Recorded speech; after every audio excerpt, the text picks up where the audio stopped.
प्रिय विद्यार्थियों, सुप्रभात। हिंदी की कक्षा में आपका स्वागत है और आज हम अध्ययन करेंगे हमारी हिंदी की पाठ्य पुस्तक आरोह में संकलित निर्मला पुतुल जी के द्वारा रचित कविता आओ मिलकर बचाएं के अभ्यास प्रश्नों को। यह कविता मैं करवा चुका हूं व्याख्या रूप से। पहला प्रश्न है, माटी का रंग प्रयोग करते हुए किस बात की ओर संकेत किया गया है। एक लाइन आई थी कि हमारे चेहरों पर माटी का रंग हो, और इस माटी के रंग के जो प्रयोजन है वो देखिए कि कवयित्री माटी का रंग के माध्यम से झारखंड के लोक जीवन की स्वाभाविक विशेषताओं को उजागर करना चाहती है। जो भी वहां की स्वाभाविक नेचुरल क्वालिटीज हैं उनको उजागर करना चाहती है। किस बात के माध्यम से? माटी का रंग। इस बात के माध्यम से जिसमें क्या क्या चीजें आएंगी? वहां की स्वाभाविक झारखंडी भाषा, झुझारूपन, जैसे वो कार्य करने में जुट जाते हैं वो, उनकी अखड़ता। सामान्य कोई भी व्यक्ति जब उसकी बात को काट दिया जाता है, उसकी बात को या उसको अनदेखा कर दिया जाता है तो वह अड़ जाता है, वो अखड़ता। वहां के उत्सवों पर होने वाले नाच गान, उनकी हंसी, उनका रुदन यानी दुख को प्रकट करना, स्वच्छ प्राकृतिक वातावरण, धनुष, बाण, कुल्हाड़ी आदि माटी के रंग को व्यक्त करती है। कौन? माटी का रंग। ये लाइन तो आप समझ गए, माटी का रंग मात्र कहने से ये सारी की सारी चीजें उसमें समाहित हो जाती हैं। उनकी भाषा, जुझारूपन, अखड़ता, नाचगान, हंसी रुदन, स्वच्छ प्राकृतिक वातावरण, धनुषबाण, कुल्हाड़ी आदि। आगे प्रश्न देखें, भाषा में झारखंडीपन से क्या अभिप्राय है? झारखंडी का अभिप्राय है झारखंड के लोगों की स्वाभाविक बोली, उनके विशिष्ट उच्चारण और स्वभाव। आगे प्रश्न बनता है कि दिल के भोलेपन के साथ साथ अखड़पन और झुझारूपन को भी बचाने की आवश्यकता पर क्यों बल दिया गया है? कवयित्री को अपने परिवेश की जो स्वाभाविक विशेषताओं से ज्यादा लगाव है। वह भोलेपन के साथ साथ अखड़पन और जुझारूपन को भी आवश्यक मानती है। कारण यह है कि भोले आदमी ही जरा जरा सी बात पर अकड़ कर तन जाते हैं और संघर्ष करने के लिए तैयार हो जाते हैं। ये तीनों गुण साथ साथ चलते हैं। इन तीनों का उपयोग है बुरी बात को न सहकर उसके प्रति रोष प्रकट करना और लड़ जाना एक गुण है। इसलिए कवयित्री को ये प्रिय है। आगे प्रश्न है कि प्रस्तुत कविता आदिवासी समाज की किन किन बुराइयों की ओर संकेत करती है। इस कविता में हमें पता लगता है कि जो आदिवासी समाज है उसमें कुछ बुराइयां भी हैं। प्रस्तुत कविता आदिवासी समाज में शहरों की देखा देखी आई नग्नता और ठंडेपन की ओर संकेत करती है। नंगेपन की बुराई पर प्रहार करती हुई वह कहती है कि अपनी बस्तियों को नंगी होने से, शहर की आबो हवा से बचाएं उसे। आज आदिवासी जनजीवन में भी जड़ता आ गई है। एक ठंडेपन ने उसे घेर लिया है। कवयित्री उसके लिए ठंडी होती दिनचर्या का प्रयोग करती है।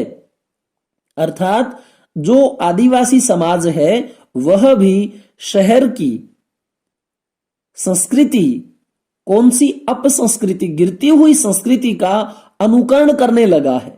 उसी चीज से हमें अपनी बस्तियों को बचाना है। इस दौर में भी बचाने को बहुत कुछ बचा है से क्या आशय है? पांचवा प्रश्न कि जो ये समय चल रहा है इसमें भी हम बहुत कुछ बचा सकते हैं। कवयित्री को अविश्वास भरे दौर में आपसी विश्वास, उम्मीदें, सपने बचाने योग्य प्रतीत होते हैं। उसके शब्दों में वह लिखती है कि और इस अविश्वास भरे दौर में थोड़ा सा विश्वास हम बचा सकते हैं, थोड़ी सी उम्मीद हम बचा सकते हैं, थोड़े से सपने हम बचा सकते हैं। प्रश्न 6 है कि निम्नलिखित पंक्तियों के काव्य सौंदर्य को उद्घाटित कीजिए। ठंडी होती दिनचर्या में जीवन की गर्माहट। इसका आशय यह है कि यह काव्य पंक्ति लाक्षणिक है। ये काव्य का सौंदर्य बताना है कि लाक्षणिक का मतलब ये जो लक्षण है ये किस चीज से समानता रखते हैं। ठंडी होती दिनचर्या का आशय है उत्साहहीन या उमंगहीन, हलचल शून्य जीवन। ये मतलब किसका था? ठंडी होती दिनचर्या का। उत्साहहीन, उमंगहीन और हलचल शून्य जीवन। गर्माहट जो ये आया, जीवन की गर्माहट, ये जो गर्माहट है वह उमंग, उत्साह और क्रियाशीलता की प्रतीक है। इन सांकेतिक प्रयोगों के कारण अभिव्यक्ति में अर्थ गौरव आ गया है। शब्द प्रतीकात्मक होते हुए भी अत्यंत सरल है। ये प्रतीक है। ठंडी होती दिनचर्या किसका प्रतीक है और ये जीवन की गर्माहट, गर्माहट किसका प्रतीक है? प्रतीकात्मक शब्द है। छंद मुक्त और अतुकांत अभिव्यक्ति होते हुए भी, ये छंद जो है अतुकांत है। दिनचर्या, यहां भी वैसी ही हरिया, करिया, नरिया वर्ड नहीं आया, तुक नहीं मिलाया गया है। मुक्तक छंद है। जैसी बात समझ में आई कवयित्री के वैसी ही उसने व्यक्त कर दी। अर्थ गौरव के कारण इसमें आकर्षण आ गया है, लेकिन अर्थ यहां पर है। तो ये थी हमारे काव्य सौंदर्य। और दूसरे ख पार्ट का काव्य सौंदर्य देखिए। थोड़ा सा विश्वास, थोड़ी सी उम्मीद, थोड़े से सपने, आओ मिलकर बचाएं। इसमें प्रेरणा का स्वर है और कुछ कर गुजरने का आह्वान है।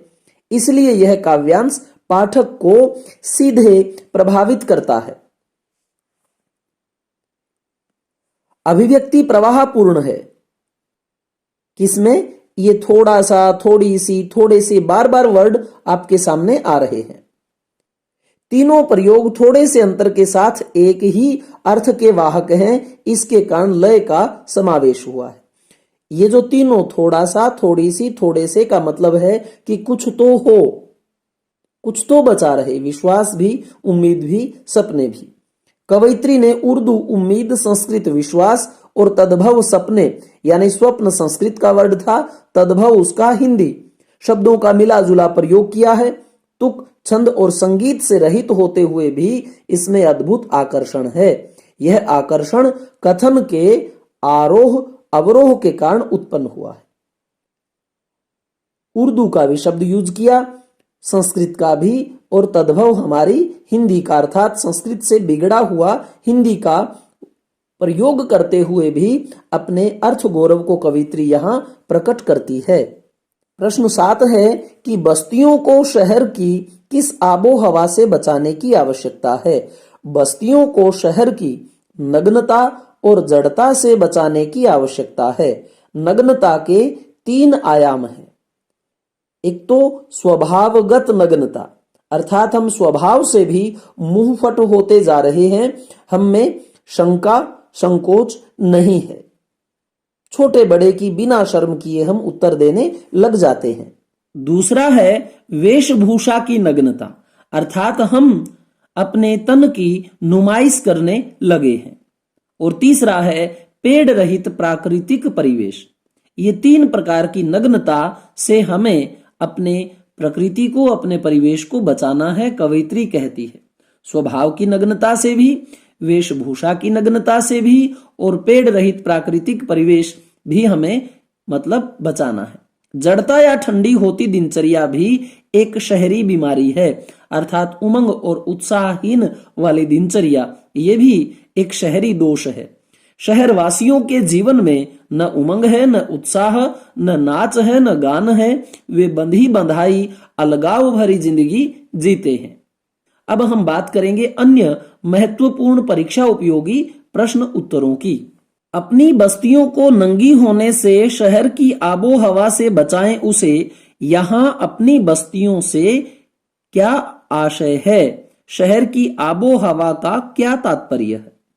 अपनी बस्तियों का आशय है झारखंड आदिवासी संथाल जन। झारखंड प्रदेश है और ये संथाल जनजाति है, वो अपनी बस्तियों की बात कर रही है। शहर की आबोहवा का आशय है शहर का सांस्कृतिक तथा प्राकृतिक प्रदूषण। बस्तियों के नंगे होने का क्या गूढ़ आशय है? बस्तियों के नंगे होने का आशय है अपनी मर्यादा और लाज लज्जा तोड़कर अमर्यादित जीवन जीना। वस्त्रों से तन को ढकने की जगह उसे उत्तेजक बनाना। धरती को पेड़ों से रहित बनाना। जीवन की गर्माहट और मन का हरापन, ये जो शब्द आए उनका आशय स्पष्ट कीजिए। जीवन की गर्माहट का आशय है उस जीवन में उत्साह का होना, उमंग का होना, क्रियाशीलता का जीवन। मन का हरापन का आशय है मन की सरसता, मधुरता और प्रसन्नता। ठंडी होती दिनचर्या का क्या आशय है? ठंडी होती दिनचर्या का आशय है रोज एक जैसी बासी, उत्साहहीन, उबाऊ और उमंगहीन जिंदगी जीना। भीतर की आग का क्या संकेतार्थ है? भीतर की आग का आशय है मन में रहने वाला जोश, उत्साह और असंतोष। छठा प्रश्न देखिए, लेखिका के प्राकृतिक परिवेश में कौन से सुखद अनुभव हैं? लेखिका के प्राकृतिक परिवेश में जंगल की ताजा हवा, नदियों का निर्मल जल, पहाड़ों पर रहने वाली शांति, गीतों की मधुर धुनें, मिट्टी की स्वाभाविक सुगंध और लहलहाती फसलें आती हैं। प्रश्न 7, लेखिका सहज जीवन जीने के लिए क्या आवश्यक मानती है?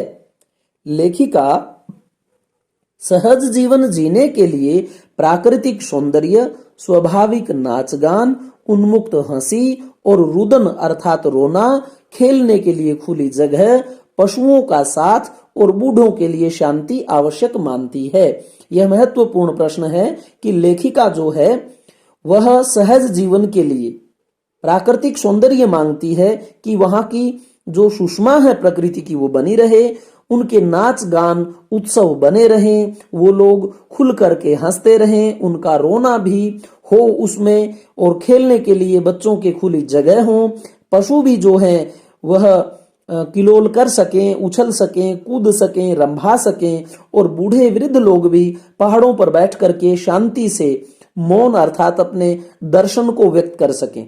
तो इस प्रकार से अपने सहज जीवन को बनाए रखने की कवयित्री यहाँ प्रेरणा देती है और ये सहज ढंग मानने के लिए हमें आग्रह करती है। तो प्रिय विद्यार्थियों, हमने 7 महत्वपूर्ण प्रथम पार्ट के और साथ ही दूसरे पार्ट के जो महत्वपूर्ण परीक्षा उपयोगी प्रश्न होते हैं उनका अध्ययन किया और आप ये पोज करके इन्हें लिख सकते हो। और इसकी व्याख्या की जो वीडियो है वह भी मैं बना चुका हूं।